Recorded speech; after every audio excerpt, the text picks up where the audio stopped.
Several Marines told that they are being targeted by a political purge. More than 200 Marines have been booted from the United States military for refusing to submit to a coronavirus vaccine.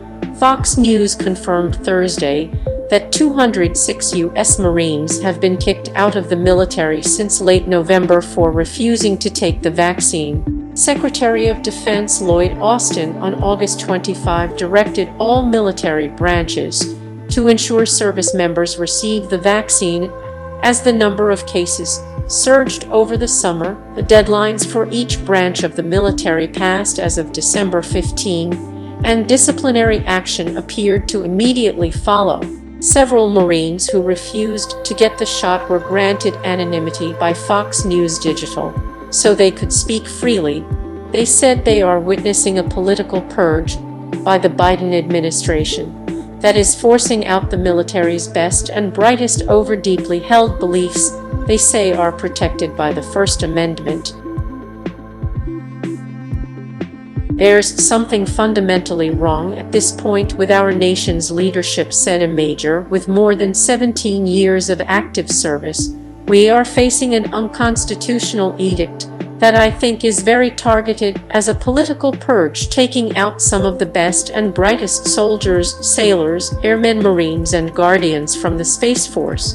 The Marines who spoke with Fox News said they were on the receiving end of a blanket denial of religious exemptions, with their applications being rejected without consideration. 8 separate letters of denial provided to Fox News were nearly identical, citing military readiness as the primary reason for rejection. I saw one package from a sergeant who had attached, like, 30 pages of material to substantiate why his belief was sincere, under no lawful obligation to do so, the master sergeant said. And then to have this as a response with no individual inquiry and just a generalized assertion of governmental interest is insulting. The rest is. Earlier this month, California Rep.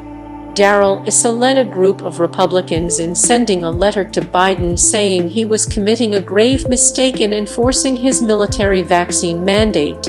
As the father of a major in the Judge Advocate General Corps, who honorably served our nation in a foreign combat theater, you can fully and uniquely appreciate the sacrifices that our veterans make for America. The letter said, there is simply no good reason to charge forward, decline all deliberation, and recklessly damage, perhaps irreversibly, our nation's security and force readiness. They wrote, the Army said that 98% of its active duty force had gotten at least one shot. The Marine Corps said 95% of its force had gotten at least one dose. 97.5% of the Air Force and Space Force have gotten at least one shot, and 98.4% of the Navy is fully vaccinated.